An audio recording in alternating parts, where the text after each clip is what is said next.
I am Hilda, 62 years old, and just when I thought the worst pain was watching my husband of 35 years take his final breath, my daughter-in-law uttered words that shattered my soul. Now that your husband is dead, grieve, pack your bags, and never come back. My son just nodded in agreement, telling me the house was never really mine. So where are you watching from today? Drop a comment below, hit that like and subscribe button, and stay with me to see how I rebuilt my life from absolute zero. Life with Harold was everything I had ever dreamed of. We met at the local library in Portland when I was 27. I was reaching for a book on early childhood education when our hands accidentally touched. His warm smile and gentle eyes caught me off guard. That smile stayed with me through 35 years of marriage. Harold was a structural engineer who loved building things, always saying his greatest project was the life we built together. I was an elementary school teacher working with first graders who brought joy to my days. Our first home was a small fixer-upper that Harold renovated himself, spending weekends installing new floors and painting walls the colors I chose. He would say, "The house is just a structure, Hilda. You make it a home." When our son Ethan was born 3 years into our marriage, our little family felt complete. I can still remember how Harold would carry him on his shoulders, pointing out birds and teaching him to identify different tree species in our neighborhood. Those early years were filled with birthday parties, school projects, and summer camping trips. As Ethan grew older, Harold taught him to build things just as his father had taught him. They would spend hours in the garage working on projects while I prepared dinner, the sounds of their laughter and hammering filling our home. When Harold's mother Martha began showing signs of dementia, we didn't hesitate to move her in with us. For 4 years we cared for her, adjusting our schedules and routines. Harold would sit with her each evening, patiently listening to the same stories she told repeatedly. I would help her bathe and dress, treasuring the moments when her mind was clear enough to share stories of Harold's childhood. Before Martha passed away, she told Harold she wanted us to have the family home. It was a beautiful 2-story Victorian in a lovely neighborhood, much nicer than our modest home. The property had been in their family for generations. Though she never formally wrote it in a will, her intention was clear to everyone. After her funeral, we moved into the family home, preserving many of her treasured antiques and photographs. The house felt like a legacy, something we would someday pass to Ethan. As Ethan entered his teenage years, I noticed a growing distance between us. The sweet boy who once shared everything became increasingly private and sometimes hostile. Harold said it was normal adolescence, but I felt a deeper shift. When Ethan met Jenna in college, the distance grew wider. She was beautiful and ambitious, studying business while Ethan pursued architecture. From their first introduction, I sensed a coldness behind her perfect smile, but I kept my concerns to myself, not wanting to interfere in my son's happiness. After they married, visits became less frequent. They always had excuses about work or other commitments. When they did visit, Jenna would subtly comment on the house, how valuable the property must be, or how much space we had for just 2 people. Our finances were comfortable, but not extravagant. Harold's engineering job and my teaching position provided enough for us to live well and save a little, but most of our worth was tied up in the house. We had some retirement savings, but not as much as financial advisors recommended. The first signs of Harold's illness appeared so gradually that we almost missed them. Shortness of breath while climbing stairs, unusual fatigue after his weekend garden work, a persistent cough he blamed on seasonal allergies. I urged him to see a doctor, but he insisted he was fine, just getting older. Looking back, I wish I had insisted sooner. Maybe we could have had more time together, more moments to prepare for the storm that was coming, not just from his illness, but from the people we thought would protect us when we were vulnerable. The diagnosis came like a thunderclap on an otherwise sunny day. Congestive heart failure, the doctor said, his voice gentle but firm. Harold sat stoically in the plastic chair, nodding as the doctor explained treatment options and prognosis. I gripped his hand so tightly my knuckles turned white, fighting back tears. That night after we returned home, Harold found me crying in the bathroom. He wrapped his arms around me and whispered, "We're going to face this together, Hilda, just like we've faced everything else." I nodded against his chest, but a terrifying thought kept circling in my mind. What would I do without him? The next day, I requested an extended leave of absence from the elementary school where I'd taught for 23 years. My principal understood immediately, offering support and assuring me my position would wait if I wanted to return. But in my heart, I knew my place was with Harold every remaining moment. Our daily routine transformed into a careful dance of medication schedules, doctor appointments, and managing Harold's increasingly limited energy. I learned to administer his medications, recognize warning signs, and when to call the doctor. Some days were better than others. On good days, Harold would sit in his workshop sketching designs he no longer had the strength to build. On bad days, he barely left our bedroom. Throughout it all, I kept expecting Ethan to visit more frequently. I called him weekly with updates, trying to keep my voice steady and positive. Sometimes he would ask questions about his father's condition, but more often the conversations were brief with promises to visit soon that rarely materialized. When they did visit, Jenna would wrinkle her nose at the medical equipment that now cluttered our home. She complained about the hospital smell and would often find excuses to cut visits short. I noticed how she would eye various antiques and artwork in the house, even asking Harold once if he had an updated will. The question made my blood run cold, but Harold merely smiled and changed the subject. The most precious moments were the quiet ones when Harold and I would simply sit together in the evenings. He would hold my hand, and we would reminisce about our travels, the early days of our marriage, and our hopes for Ethan. Sometimes, when the pain medications made him drowsy, he would murmur things that worried me about what would happen to me after he was gone. "Don't worry about me," I assured him. "You'll be fine." But Harold knew me too well. "You'll be lonely," he whispered one evening, "and Jenna has never liked you. I see how she treats you." "It's not about me," I replied. "It's about you getting better." But we both knew he wasn't getting better. The hospitalizations became more frequent. Each time he returned home weaker. The doctors began using terms like palliative care and quality of life rather than treatment and recovery. On his final night, Harold was surprisingly lucid and calm. He asked me to lie beside him on the hospital bed we'd set up in our bedroom. I curled against him, carefully mindful of the IV lines and oxygen tubes. "I need you to promise me something," he said, his voice barely audible. "Anything," I whispered. "Promise you'll keep living, Hilda. Find joy again. Our house will always be your home." I made sure of it. I promised, though, I couldn't imagine joy without him. We talked until his eyes grew heavy. The last words he said to me were, "You'll always have a home, sweetheart. Always." He died peacefully in his sleep that night, his hand still holding mine. The hospice nurse found us that way when she arrived for the morning check. She gently helped me understand what needed to happen next. I called Ethan, my voice breaking, as I told him his father was gone. He and Jenna arrived at the house 3 hours later. I was still sitting in the chair beside our bed, unable to leave Harold's side. Ethan hugged me briefly, his body stiff. Jenna stood in the doorway, her face a mask of appropriate grief. "Where are the important papers?" she asked, while the funeral home attendants were still preparing to take Harold's body. I stared at her, uncomprehending. "The papers," she repeated. "The will, the deed to the house bank accounts. We'll need those to arrange everything." Ethan placed a hand on her arm, murmuring something about timing. She looked annoyed but stepped back. After they took Harold away, our house felt emptier than I could have imagined. I wandered from room to room that night, touching his things, breathing in his lingering scent on his pillow, feeling utterly alone despite Ethan and Jenna sleeping in the guest room down the hall.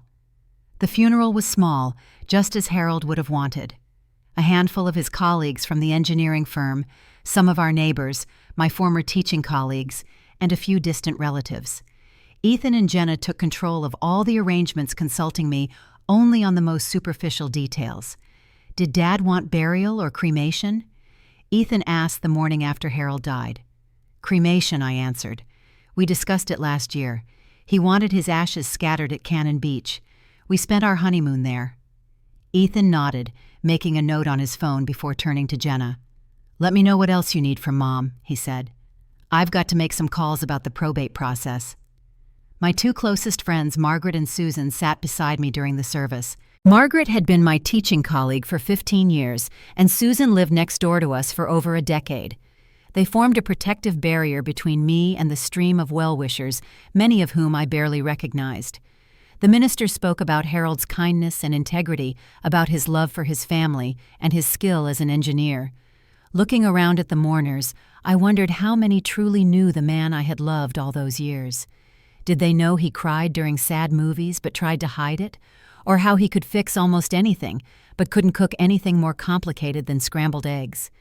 Did they know he kept a journal where he wrote poetry no one else was allowed to read? After the service, Margaret and Susan helped me back to the house for the reception. Jenna had hired a catering service without consulting me, and they had rearranged our living room furniture to accommodate the guests. I felt like a visitor in my own home.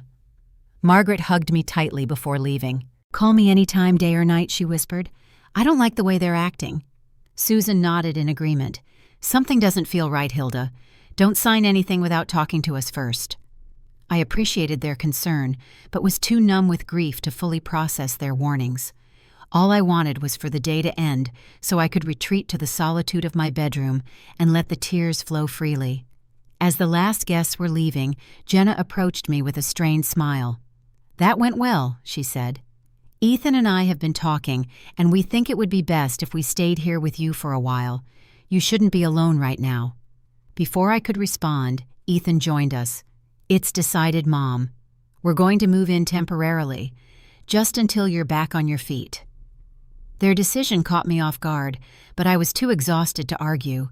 Perhaps having them close would help bridge the growing distance I felt with my son. And practical matters like maintaining the large house might be easier with their help.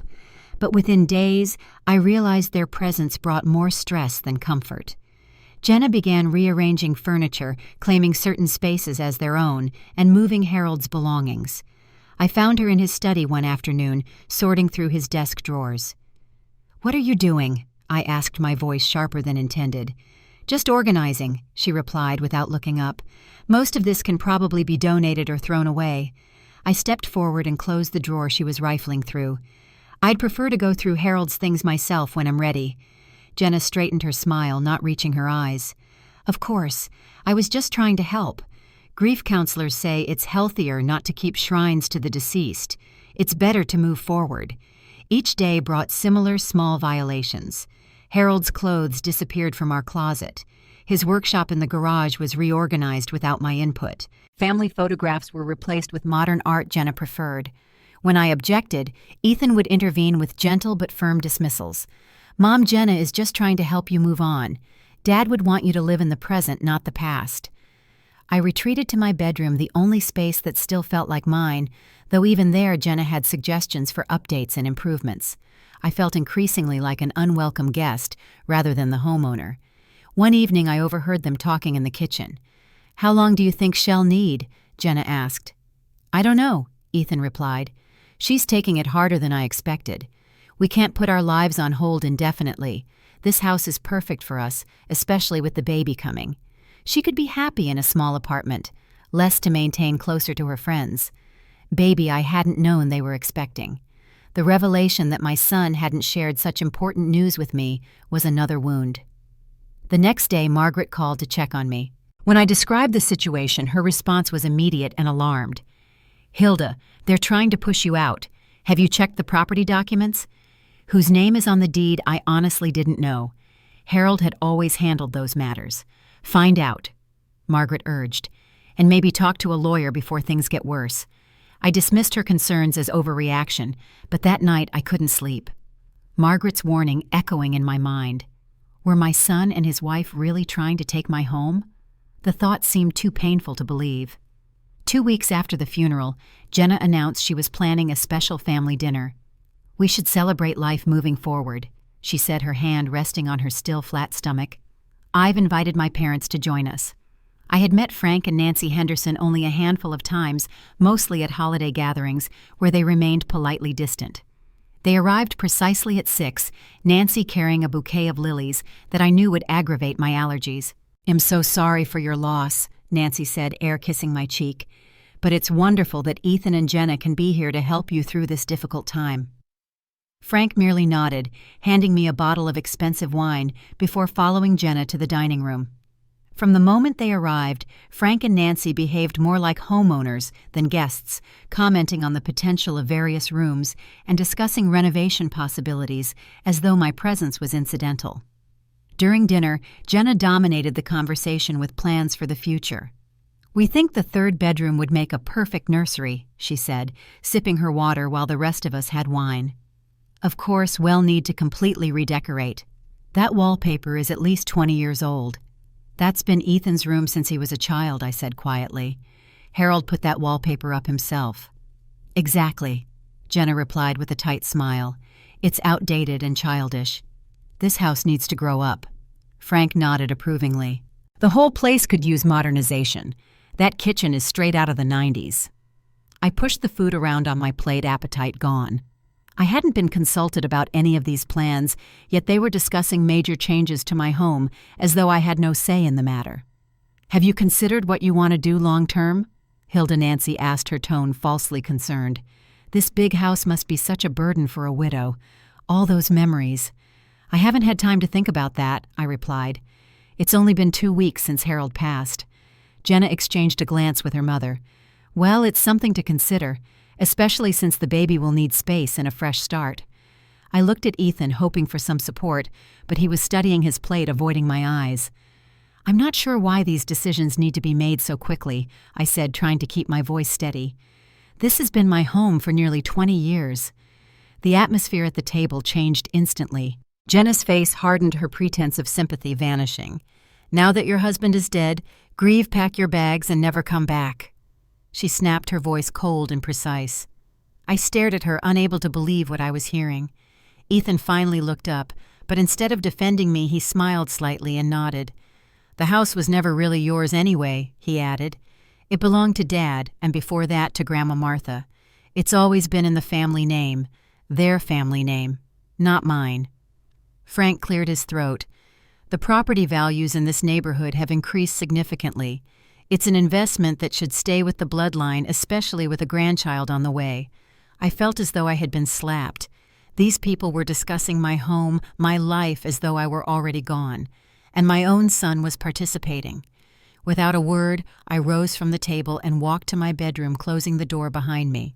Through the wood, I could hear their conversation continuing, their voices animated now that I was gone, discussing their plans more freely. I sank onto the edge of the bed Harold and I had shared for decades, where he had taken his last breath. Tears streamed down my face as the full reality of my situation hit me. My husband was gone. My son had chosen his wife's side, and they wanted to take my home from me. In that moment, I felt more alone than I ever had in my life. I had lost not only my husband, but apparently my son as well, and soon it seemed I would lose my home. I heard laughter from the dining room, the clink of glasses in a toast. They were celebrating while my world crumbled around me. How had it come to this? What would Harold think if he could see his son treating me this way? I reached for the photograph on my nightstand, a picture of Harold, Ethan, and me from happier days. We were at the beach, arms around each other, smiling into the camera. That family seemed like strangers now, people from another life entirely. I wiped my tears, a resolve beginning to form. I might have lost my husband and my son, but I would not lose my dignity. I would not beg for scraps of kindness in my own home. Whatever happened next, I would face it with the strength Harold had always admired in me. Sleep was impossible that night.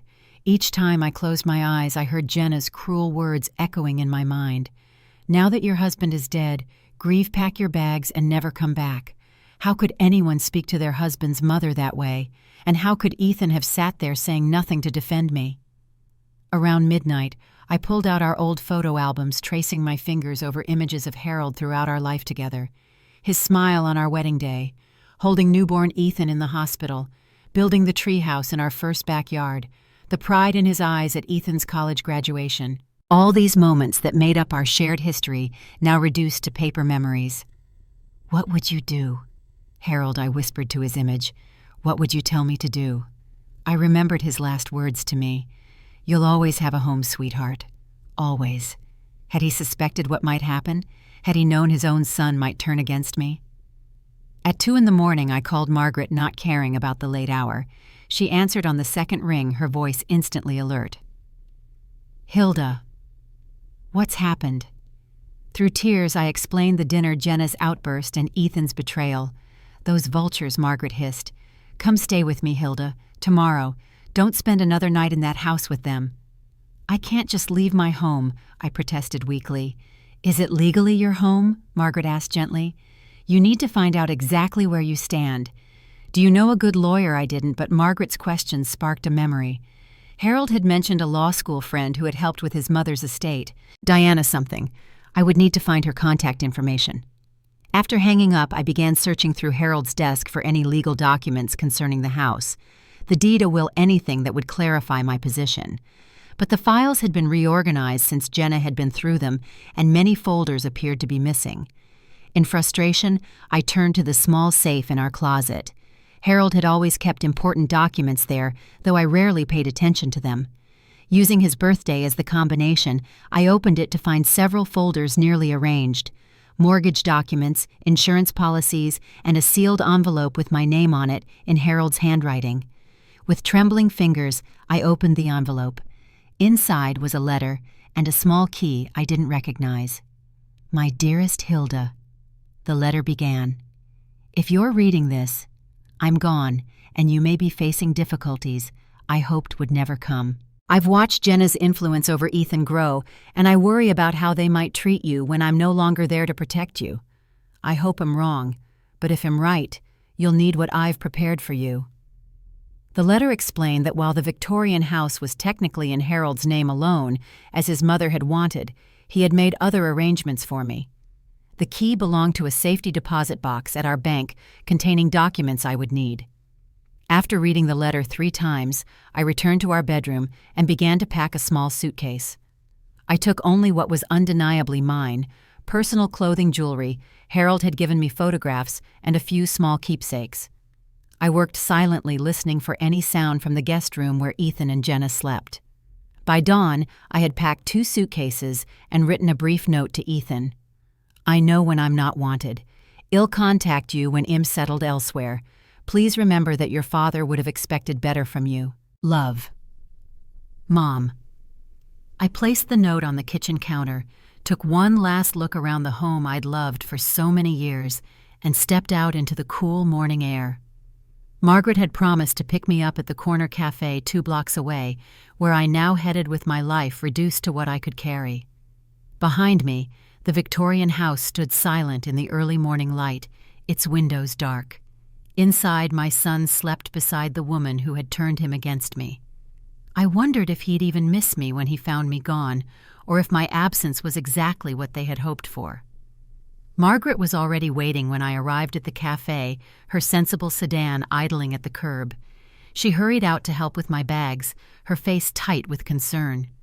You look exhausted, she said, giving me a quick hug before loading my luggage into her trunk. Did you sleep at all? Not really, I admitted, sliding into the passenger seat. I kept expecting them to confront me to stop me from leaving. Margaret snorted as she pulled away from the curb. They got exactly what they wanted without having to do the dirty work themselves. They're probably celebrating right now. The thought sent a fresh wave of pain through me, but I pushed it aside. I needed to focus on practical matters now. My emotional wounds would have to wait. Margaret's house was a cozy 2-bedroom bungalow, cluttered but welcoming. She showed me to her spare room, which she had hastily prepared for my arrival. It's not much, but stay as long as you need, she insisted. We retired teachers have to stick together. After a shower and change of clothes, I felt slightly more human. Margaret had made coffee and toast, though I could barely eat. My mind was fixed on the safety deposit box and what might be inside. What's your next step? Margaret asked as I picked at my food. The bank opens at 9, I replied. Harold left me a key to a safety deposit box. After that, I should probably find a lawyer. Margaret nodded approvingly. I know someone who might help. Diana Wright. She specializes in estate law. I've known her for years through the community theater group. I nearly choked on my coffee. Diana Wright, I repeated. Was she a friend of Harold's from law school? Yes, they knew each other years ago. Margaret confirmed, looking surprised. How did you know Harold mentioned her in his letter? I explained. He said she might be able to help me. By 9:30 we were at the bank. The manager recognized me as Harold's widow and expressed his condolences before escorting us to the safety deposit vault. The box contained exactly what Harold had promised: legal documents, a sealed envelope, and a second key with an address tag attached. The first document was a copy of a trust Harold had established 3 years earlier, around the time his heart problems began. The terms were clear: a significant portion of his assets, including a life insurance policy and investment account, had been placed in trust for me, separate from any other inheritance. The second envelope contained the deed to a small condo on the other side of town, purchased in my name alone. According to the paperwork, Harold had bought it as an investment property 2 years ago, telling me he was placing money in mutual funds. It was fully paid for no mortgage. The third document was another letter. "My dearest Hilda," it began. "If you're reading this, then my worst fears about Ethan and Jenna have come true. I'm sorry I couldn't protect you from this, but I hope I've given you the means to protect yourself. The condo is yours alone, they cannot touch it. The trust is ironclad. Diana helped me make sure of that. There is a checking account in your name at First National with enough to keep you comfortable. I know you, sweetheart. You won't want to fight them. You'll want to retreat and lick your wounds. But please talk to Diana. She knows everything and will help you claim what is rightfully yours. I may not be there beside you anymore, but I did everything I could to make sure you'd never be without a home or resources. All my love forever, Harold." Tears streamed down my face as I finished reading. Even in death, Harold was taking care of me, anticipating problems before they arose. He had known his son better than I had wanted to admit. With Margaret's help, I found the checking account Harold had mentioned. It contained over $50,000, more than enough to get me started in a new life. That afternoon, Margaret drove me to the address on the key tag. It was a modern, mid-rise building in a pleasant neighborhood close to shops and a small park. The condo was on the 3rd floor facing east, with morning sunlight streaming through the windows. It was modestly furnished, clean, functional, and completely ready for occupancy. As I wandered through the 2-bedroom space, I found small touches that brought fresh tears. Harold had hung a few of our favorite art pieces, placed photo frames ready for our pictures, even stocked the kitchen with my preferred brand of tea. The master bedroom held a new bed with the quilt my mother had made for us as a wedding present. In the second bedroom was a desk and bookshelves waiting for my books and crafting supplies. Harold had created a haven for me, a place that could become my home if the worst happened. And the worst had happened. While I was still processing everything, my phone rang. It was Ethan, his voice tight with anger. "What the hell, Mom?" "You just left without saying anything." "I left a note," I replied, keeping my voice calm. "A note. A note isn't an explanation. Jenna is upset. Her parents are still here. How could you be so thoughtless?" His concern was for Jenna, not for me. The realization stung, but no longer surprised me. "I'm safe," I told him. "That's all you need to know right now." "Where are you?" "Are you with Margaret?" Ethan demanded. "You need to come home and talk about this like adults." "That house isn't my home anymore," I said softly. "You and Jenna made that very clear last night. You're overreacting," he snapped. "Jenna was just emotional because of the pregnancy. You know how hormones can be." I almost laughed at the absurdity of his excuse. Instead, I simply said, "I need time, Ethan. I'll contact you when I'm ready." Before he could respond, I added, "By the way, congratulations on the baby. I'm sorry you didn't tell me yourself." I ended the call before he could reply, my heart breaking all over again. The son I had raised, the boy who had once brought me hand-picked flowers and homemade cards, now cared more about his wife's feelings than his own mother's well-being. Margaret, who had been pretending not to listen, squeezed my shoulder. "It's not your fault, Hilda. Some men just can't see past what their wives want, especially when there are children involved." That evening we called Diana Wright and arranged to meet her the following morning. As I settled into the guest bed at Margaret's house, exhausted but unable to sleep, I realized something important. Harold hadn't just provided for my physical needs, he'd given me the greatest gift of all: freedom. Freedom to grieve, to heal, and eventually to build a new life on my own terms.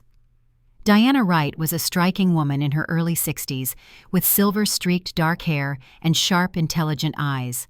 Her office was warm and inviting, more like a comfortable living room than a sterile legal space. Harold was one of my oldest friends, she told me after we exchanged greetings. We stayed in touch over the years. He came to me about 3 years ago, concerned about Ethan and Jenna. He wanted to make sure you were protected. I was still processing the extent of Harold's foresight, how thoroughly he had prepared for a scenario I had refused to consider possible. He showed me their text messages. Diana continued opening a folder on her desk. Messages from Jenna to Ethan discussing plans for the house once Harold was gone, how they would modernize it, sell it, use the money for their future. No mention of you or your needs.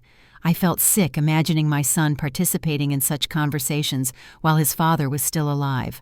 Harold could have confronted them, Diana said, but he worried that would only drive Ethan further away. Instead, he chose to protect you quietly. He restructured his assets, created the trust, and purchased the condo. Everything done legally and properly. She passed me several documents pointing out the key provisions. The trust was indeed substantial, containing Harold's life insurance investment portfolio and a separate account he had maintained for years. The condo was fully paid for with property taxes covered for the next 5 years. "What about the Victorian house?" I asked, the pain still fresh. "Do I have any rights there?" Diana hesitated. "The deed is in Harold's name alone," she admitted. "Normally, as his widow, you would inherit." But what I pressed, sensing bad news. Harold was concerned Ethan and Jenna might contest the will, Diana explained. They could argue the house came from his mother and was intended to stay with blood relatives. Given Martha's verbal statements before her death and the lack of a formal will from her, they might have a case. "So they can just take my home," I whispered. Diana leaned forward, her expression determined. "Not without a fight. The house may be legally complex, but the trust is bulletproof, and there are spousal rights we can assert. If you want to contest this, I believe we have grounds." Before I could respond, Diana's assistant knocked and entered. "There's a woman here demanding to see you," she said nervously. "She says she's Jenna Walsh and it's urgent." Diana raised an eyebrow at me. "Your daughter-in-law moves quickly. Would you prefer to avoid her?" Jenna burst into the office moments later, her face flushed with anger. She stopped short when she saw me, her eyes narrowing. "So this is where you've been hiding," she spat, "plotting against us, going behind Ethan's back to steal what's rightfully his." Diana stood, her manner cool and professional. "Mrs. Walsh, I'm meeting with my client. If you wish to speak with me, you'll need to make an appointment." Client Jenna scoffed, glaring at me. "Did you tell her how you abandoned your grieving son without a word? How you're trying to steal his inheritance?"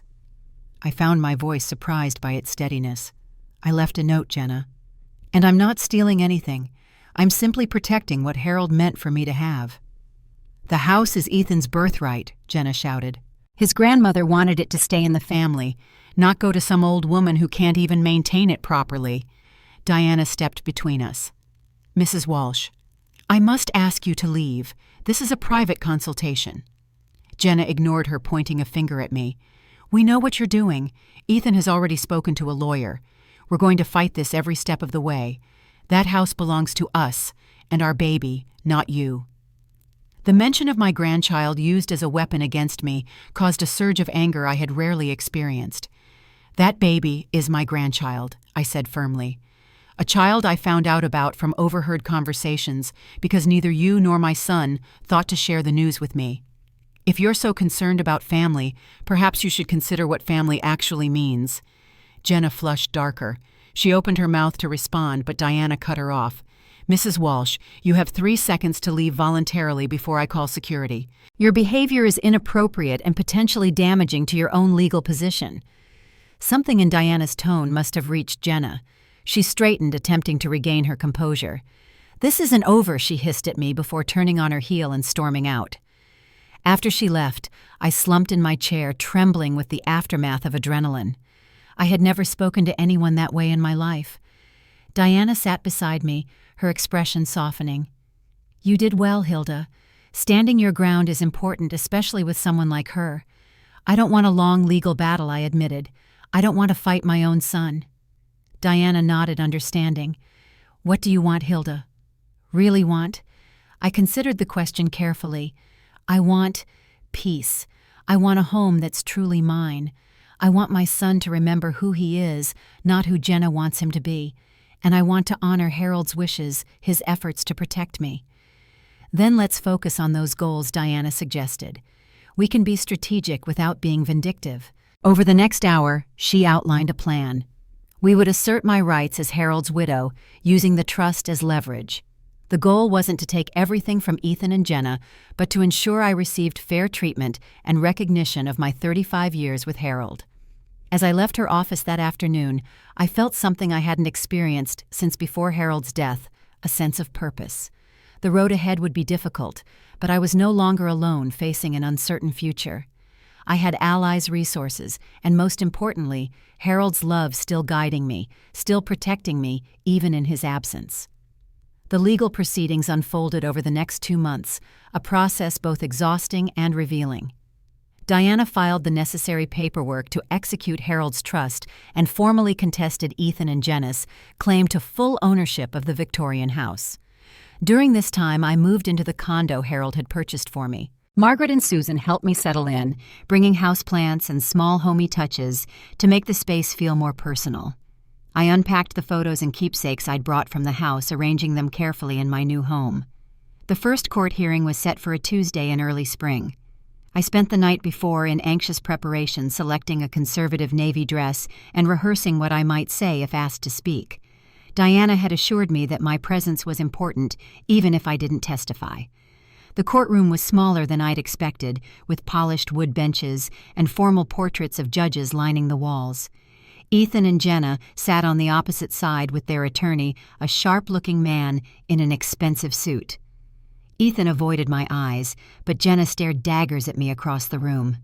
Diana presented our case first, her voice clear and confident as she explained Harold's trust arrangements and my rights as his widow. She presented the documents Harold had prepared, including statements from his doctor, confirming he had been of sound mind when making these decisions. The bombshell came when Diana introduced evidence we'd discovered during preparation. Ethan and Jenna had visited a real estate agent to discuss selling the Victorian house just 1 week after Harold's funeral, before it even left the property. Their attorney objected, but the judge allowed the evidence, his expression souring as he reviewed the documents. When Ethan's attorney presented their side, he emphasized Martha's verbal wishes for the house to remain with her blood descendants and questioned whether Harold had been fully competent when establishing the trust. But Diana had anticipated this, producing affidavits from Harold's doctors and colleagues attesting to his mental clarity until the very end. The most painful moment came when Ethan took the stand. Under questioning, he admitted that Jenna had been the one pushing to claim the house, that she'd been researching property values in the neighborhood for months before Harold's death. "Did you discuss these plans with your father while he was ill?" Diana asked during cross-examination. Ethan shifted uncomfortably. "Not exactly, but he knew we admired the house. Did you tell him you intended to ask your mother to leave once he was gone?" Ethan paled. "No, we didn't plan it that way. Yet according to these text messages, Diana continued holding up printouts. You and your wife discussed exactly that scenario. In this message from last October, while your father was hospitalized, your wife writes, 'Once he's gone, we'll need to convince your mom to downsize. The house is too much for her anyway.'" I watched my son's face as he realized what Harold had known, what he'd discovered about his own son's betrayal. For the first time since this began, Ethan looked directly at me, his expression a mix of shame and defiance. The judge took less than a week to issue his ruling. The trust Harold had established was declared valid and untouchable.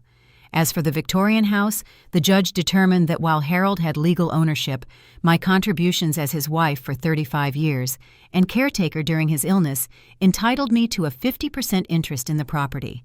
The practical outcome was clear. The house would need to be sold with proceeds divided equally between me and Ethan, or one party could buy out the other's interest at fair market value. Diana was triumphant. "This is better than we hoped," she told me as we left the courthouse. "You have options now.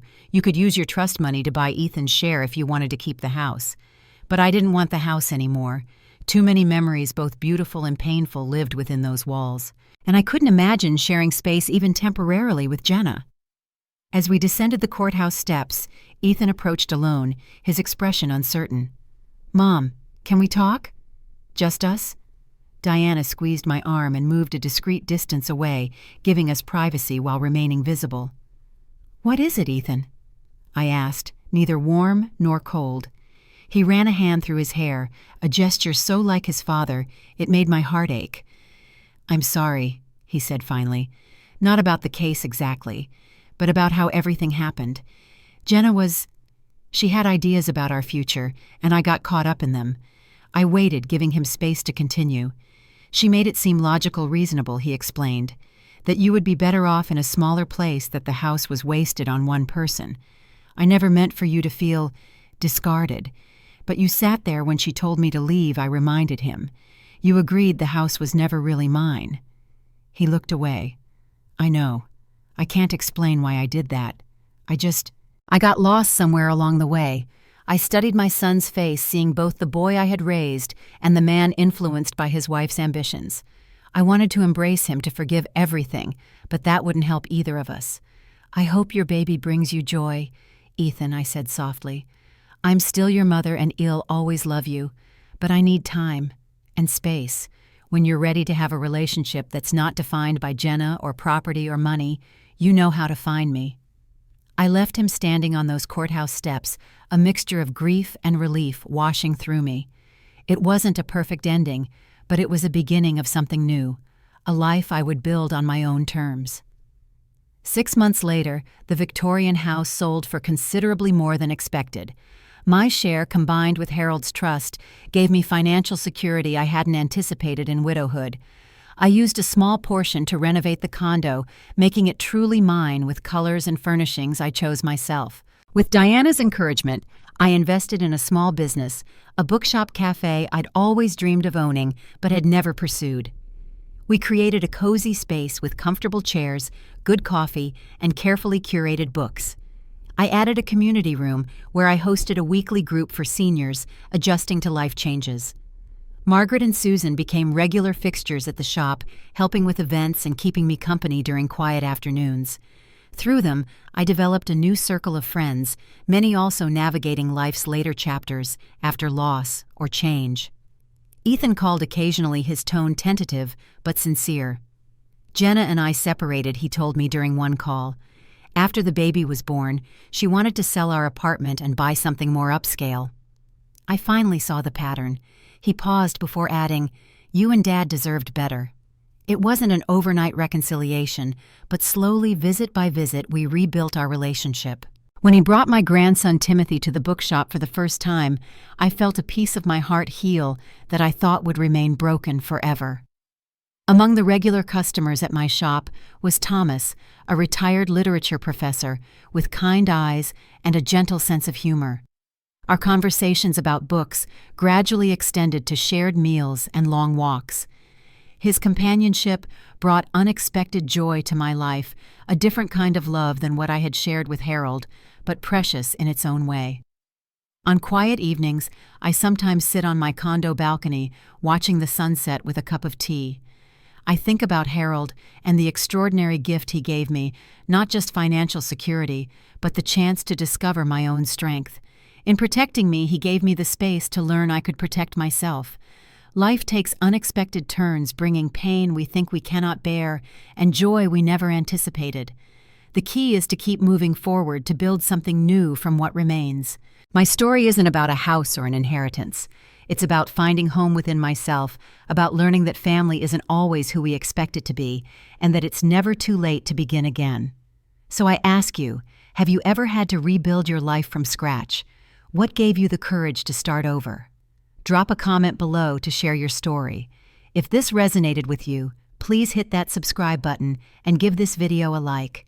Thank you for listening, and remember, if I could find my way through darkness to build a meaningful new life, at 62, you have the strength to overcome whatever challenges you're facing. Until next time, this is Hilda reminding you that sometimes the end of one chapter is just the beginning of a better story.